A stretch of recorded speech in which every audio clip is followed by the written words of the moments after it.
Welcome back, everybody. We've been talking a lot about money today, bringing more money in, focusing on the squirrels that are money, keeping track of the squirrels that are our money, doing the sales to bring in money, because money is the lifeblood of our business and sales are our lifeblood. And, how people don't spend enough time bringing in more money in their business and focusing on keeping that money in their business. And I am delighted and honored. And Jennifer here, talking about, some of the mindset behind the money and the, manifesting money. And it's that co-creation with the universe, because a lot of times people think they can sit on the couch and meditate their way towards a ton more money. And it might work in a few lifetimes, but definitely that co-creation with the universe is an important thing. And mastering what we're doing with our energy and how we're doing with our energy to do these things in our business. So thank you, Jennifer, and welcome, Candice. I am so excited that you're going to be talking about bringing in more money into your business, because if you don't make money, it's just a really expensive hobby. Yeah. And thus we are here. Thank you, Candice. Thanks so much, Haley. And I think, you guys have had a few hours here already now with different speakers. And I think we can just take a moment to really appreciate where we're at, right?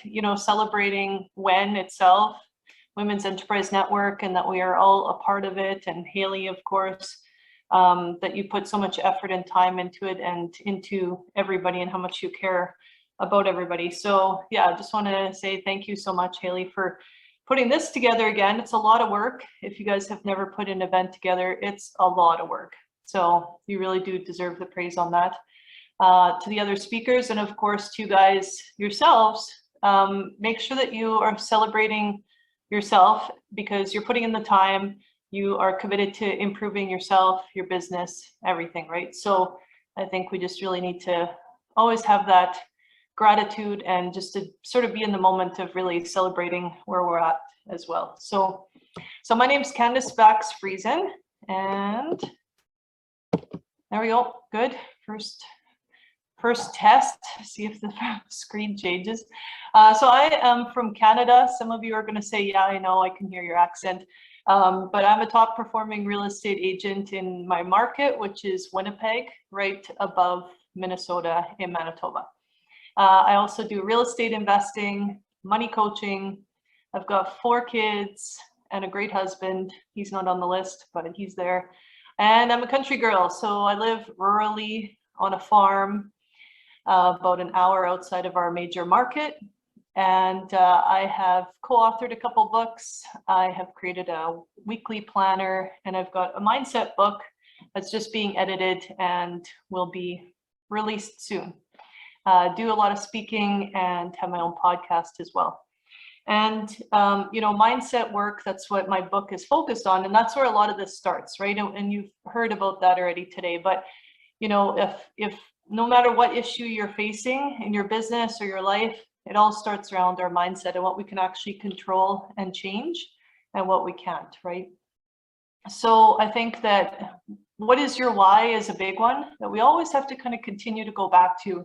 And for me, that's just a really strong belief in legacy. And so, yes, it's building a future for my kids, and I'm very involved in, where do you guys want to go in life and all that kind of stuff. But it's also, if I can build strong families around me, then they will have strong futures as well. And when you have strong families that have their finances figured out, that's the money coach piece, then they build strong communities, right? And so that's always kind of where things go back for me. And volunteering and just really being involved and helping people, no matter what that looks like. Today it's the summit. Tomorrow it might be somebody who needs a meal. It could be anything, right? So really looking at that, and I challenge you guys, if you're taking notes, what is your why? Always go back to making sure you have a really strong why in your life and your business. And that could be anything, right? It could be you want to travel lots, you want to retire early, you want to drive fancy cars, whatever that is, right? There's no right or wrong answer, but really knowing what's important to you is important in having a strong business and having joy in life, I think. So the first place I want to start, and we're not going to sit here for very long, but just to kind of go over the basics, income versus expenses. So income's the money coming in, expenses is the money going out. Both are super important. And I think that in business, people tend to focus on one or the other. And it could be that you really are always looking at those expenses, but you kind of ignore the income, or the opposite. You're out there trying to get the money, but out the other side, it's draining out in a ton of expenses and you're not paying attention to that, right? And profit is what's left. So both of them are really important. We're only focusing on income today, but definitely be considering both. And the profit. Where did the profit go? Isn't that the question that we always ask at the end of the year? The accountant's like, oh, you did great. You had a profit. And everyone's like, where is it? I don't see it. Show me the money, because I don't see it in my account, right? So we always want to be very, very careful that cash flow is something that we need to also be very concerned about in our business. So, and it can also be a really big issue in a lot of businesses. So you could have the type of business where you need inventory. So as you're growing, you take on a lot of inventory, but then the money's not coming in yet, right? Or maybe you have, ordering inventory, or even just managing cash flow issues that can come up. People often use a credit card or a line of credit, but now you have expenses again tied to not be able to have proper cash flow or having those issues. My parents, for example, they had a business that they built big dairy barns, so for farmers. And so they would be building a $2, $3, $4 million barn. And those draws, just like when you build a house, those draws only come at certain times, right? So you could have a couple $1 million that you're trying to float and you're hoping this all comes together quickly, trying to build the barn fast enough to get the money. So it could be really, really stressful, right? It's the cash flow thing. So just a little tip, if you are into reading, there's a book called Profit First. So if you are concerned about your profit or cash flow, that could be a really good book to look at. And it's really trying to focus on your profit first, and then having that money set aside for emergencies or to take advantage of opportunities. That's the one that we love to talk about more than the emergencies. But we always hear big companies that have cash sitting on the side, just waiting for opportunities to come up, right? And they always say, oh, if you've got cash, it's so easy. If you have money, it's easy to make money, right?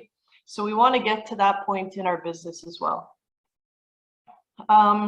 So why are we talking about this topic? So these could be different reasons for you. There could also be other things as well. So we talked about cash flow. Maybe you want to make more money in the next 6 months because you don't want cash flow issues anymore. Maybe you're in survival mode. You're like, you know what, Candice, I'm here because I got to get out of this, just barely making it all the time. Maybe you're like, oh, Candice, this is awesome that we're talking about making lots of money in 6 months, but I'm actually going to fold and I'm getting a regular job because in 6 months, if this doesn't turn around. You could also be in an expansion phase. So maybe, again, you're looking at ramping up sales, but you need to have new or better equipment. Maybe you need a location, so you can't run out of your house anymore. You need to buy a warehouse or rent a warehouse or something. So maybe that's why you really need to ramp up your sales. Sale or acquisition. That could be something that you're looking at. So you've actually had a great business, you've had a great career, but it's time to sell. And so often when we're looking at reducing our income, that would be for income tax every year, right? That's a great thing. But when you're looking to sell, suddenly you need those numbers to look really good, right?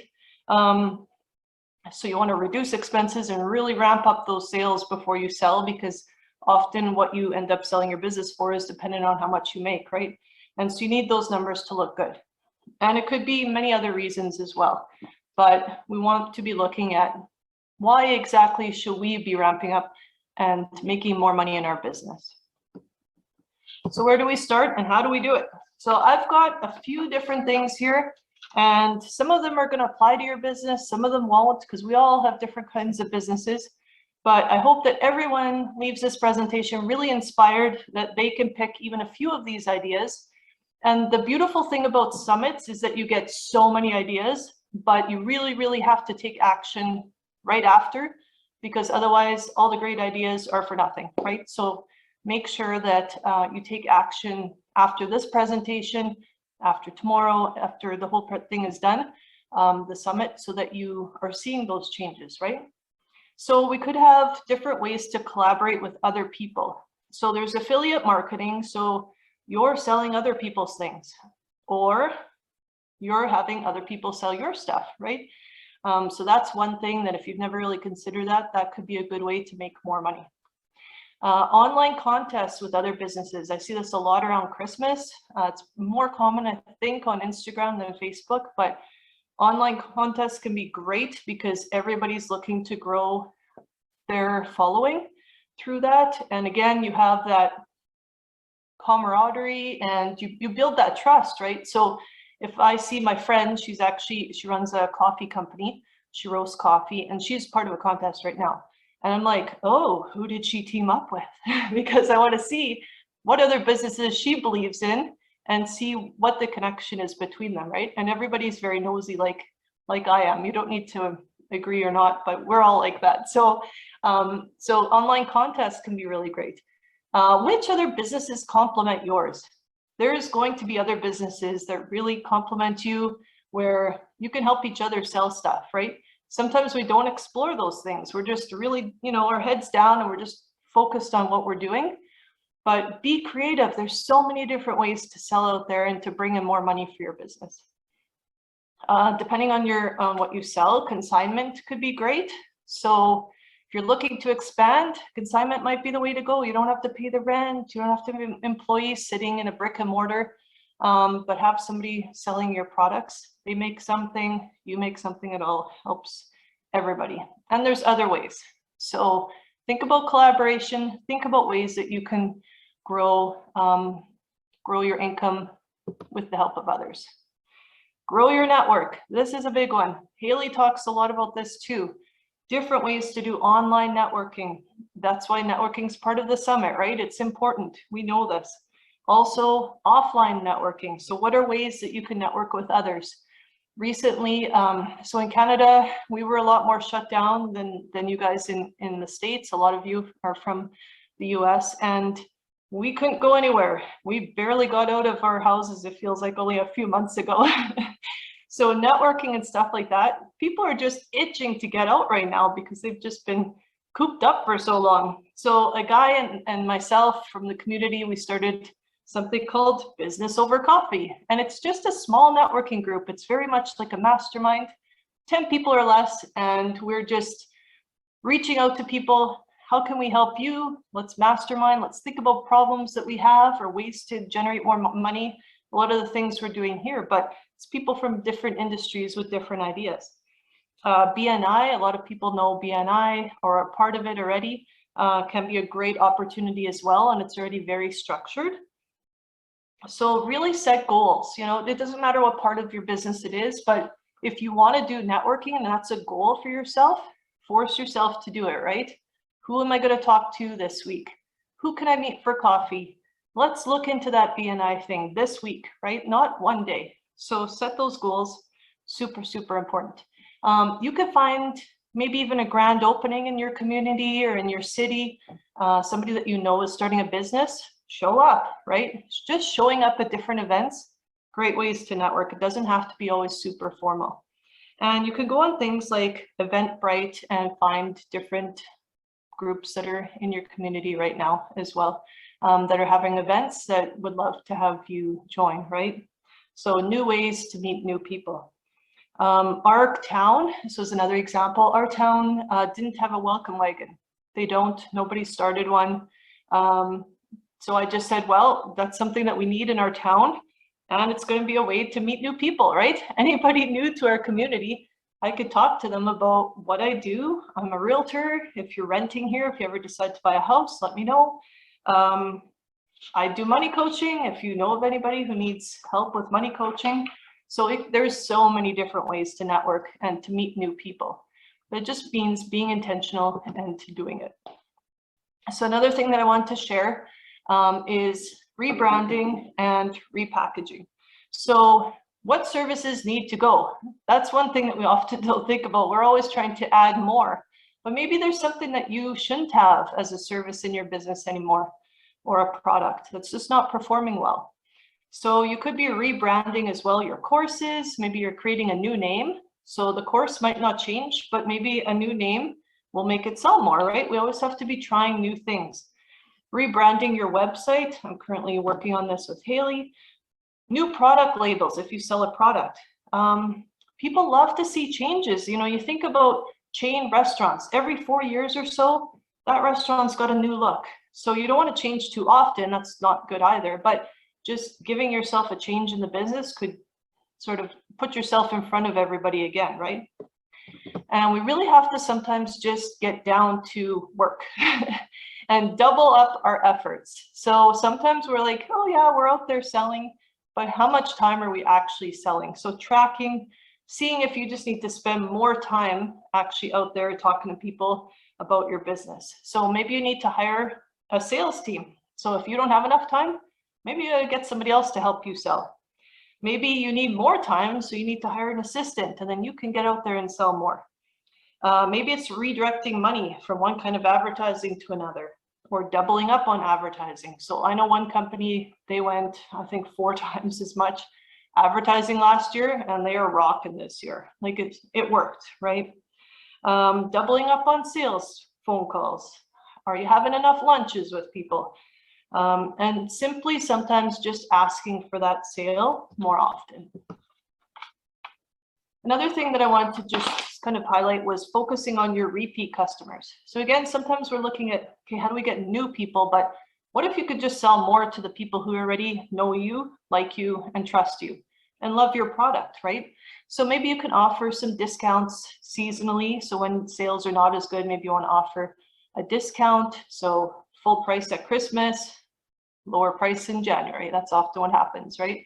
Quantity discounts could be a good one. Bundling, we've talked about that a little bit. Bundling your services or different products together. Offering some freebies, a frequent buyer incentive program. Those work, that's why they're still around, right? So what do your customers want? What do your clients want? And do you know them really well? And if you don't, that also might be a point that you want to kind of discover after the summit is done. Referral business. Ask for referrals all the time. So sometimes what I find is people say, okay, well, after I sell the product, then I'll ask for a referral. But what if something happens? So in my business as a real estate agent, what if things are going so great, but then at possession, something weird happens. The house wasn't cleaned and they're upset. Then that's normally when I ask for a referral. They might not want to give me one now because possession was bad, right? So we want to look at for times when people are having a wow experience, and that's the best time to ask for a referral. So double up your business just by asking for more referrals. Adding a complimentary service or product is always great too. So again, I just wanted to share from my business what I've done. When I started as a realtor, I ended up now offering staging. So we just do staging for other realtors. The money coaching came as a result, kind of full circle. I started that after real estate because people kept saying, you seem to know about money, Candice. I need to talk to you about something. So I have a background in finance, and I went to university for it, but it wasn't the main thing at the time, right? I was a realtor first. And then sometimes these side things will also direct back into sales, right? So I might be doing money coaching for somebody and then end up selling them a house. So it can go back and forth, right? Other offshoots might be property management. Some realtors do that, or they do photography, or maybe if I'm already doing social media and I'm really good at it, maybe I want to offer that to other realtors. So there's ways that you can add complementary products or services specific to your business. So you could think about that too. We've talked about bundling, and it's really a good way to try new things. So we offered staging for our clients. that got us to sort of see if we liked it. And then it was like, hey, we're already doing this and it's going well. Let's add a service, another complimentary service, right? So you could just try some new things by trying a new complimentary service. It doesn't necessarily affect what you're already doing, but if it works, all the better, right? This is a pretty basic one. We're not going to say too much about it, except it's very simple and nobody does it, right? Just increase your price. And it's like, oh, book, is there any other way that I can make more money without having to tell everyone that I'm increasing my prices, right? But sometimes we just have to say our prices are going up and being very confident in that. Yes, in some industries, you might have to actually be adjusting down because you are too high, your pricing, but just say yes to increasing your price. Rip off the Band-Aid, do it, and don't try to somehow get around what you just need to do as a business owner. Increase the price. Marketing. We talked a little bit about it again already, but doubling down on what already works is very important, or try something new. In-person marketing versus online. So looking at different ways that you can, if your business is already very much online, maybe you need to market more your in-person sales. And looking at a new geographic area, right? Maybe you're from a city, but half an hour away, there's another big city and you've never really explored just expanding to a new market, right? So it could be an online versus in-person thing, or it could just be a whole new physical geographic area too. Can you add a subscription model? This is another thing that I wanted to share. So I had a lady on my podcast, actually, sorry, a guy, there are a couple, but he was the one that was speaking, but he has a subscription business. That's all he does. And it's baby products. There are, you guys will know these too, right? There's ties, there's wine of the month, there's chocolates, I know somebody who owns a fabric store and she has the fabric of the month. Like, there's a ton of ideas. And there's also some subscription box podcasts out there specific to subscription boxes. So if you are thinking of, hey, can I add this to my business? Maybe watch some podcasts on it, do some research, see if you can figure out an angle where you're automatically making those sales every month. Wouldn't that be great? I think so. Rethink the client experience. So I think that this is something we always need to be doing. Is there ways that we should be communicating a little bit better? Is there more small thank yous throughout the transaction that we can just thank our clients more, or our customers? How do you stand out amongst your competition?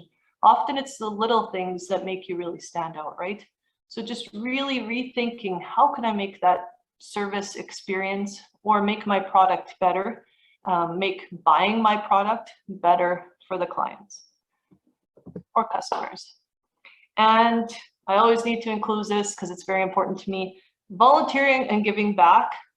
What you give is usually what comes back. So The Go-Giver by Bob Burg. Love the book. If you haven't read it, read it. It's great. But so many times when you give, people automatically want to return back to you because we want to support really amazing people that are around us, right? So yeah, you can meet a lot of cool people throughout volunteering and giving back, but it also really just makes you feel good, and sometimes in business, it can be really hard. One of the things that I shared on a podcast recently that I do is if I'm having a really bad day, you could lose a couple deals in the same day. You could have 3 or 4 deals that are suddenly there's struggles in them. And you got to get out of that funk as quick as you can in business, right? So what I usually do is I'll go through a drive-through and pay for someone behind me. I'll get online and I'll try and compliment as many people as I can. And that's just an easy way. You have to take action to get out of those funks, right? But it could just make you feel so much better. And if I have, if I host an event, I have this women's night where I support different speakers that are in our area, and it's about connecting and inspiring other women. There's not a time that I have left that evening where I haven't felt just amazing after, right? So as you give back and you volunteer and you help out other people around you, it just really makes you feel good. And that is the level and the energy that you want to bring to your business, right? Breaking those funks that we can get into. And of course, like anything, tracking your results, right? What's going well, and review that really regularly. So it doesn't work to review our numbers once a year. We have to do it more frequently, and it's the same with our business, right? If you have a goal of networking, how's that going? If you have a goal with sales, how's that going? So try and do it as frequently as you can. Review, make small tweaks as you go. So my gift to you guys, if you want to take a quick screenshot, a 20-minute complimentary call, email me. It's my email address with the tagline, WEN free gift, or I can't see the screen behind me here, but oh, free call. So we could talk about anything with sales. I've told you a little bit about my background, but I do a lot of coaching money-wise with people, personal finance, but also people who are like, got some struggles in my business, and can you help me through that, or just talk it through? And we can find a lot of solutions often just by having somebody to talk it through with, right? So feel free to reach out on any of those topics: real estate investing, money coaching, small business, real estate, money, any of the topics.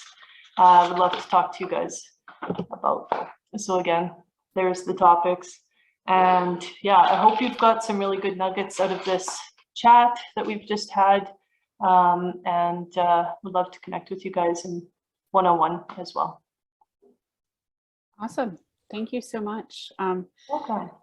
You know, it's interesting, I think, as realtors, a lot of times you do end up in people's finances way more than you would think, you know, and small business and finances and credit scores and credit history and cleaning stuff up to prepare to be able to even get to the point where they could even qualify to get a mortgage. I see that a lot with my friends who are mortgage brokers, that it's a whole credit cleanup process to get somebody prepared to be ready to even buy a new home. So I can definitely see, you know, how this comes around and goes around for you quite a bit. Yeah, it's true. So thank you, Candice, for being here. I really appreciate this valuable information. There's really like practical, like, you know, it's interesting that we're combining the mindset, the energy, and the like, here's the practical, like how-to kinds of steps. I love being able to marry both ends of the world, because I think that you have to have both pieces in order for this stuff to work. You can't ignore either the spiritual side or the energetic side or the actual doing piece. Yeah. So thank you so much for doing this talk.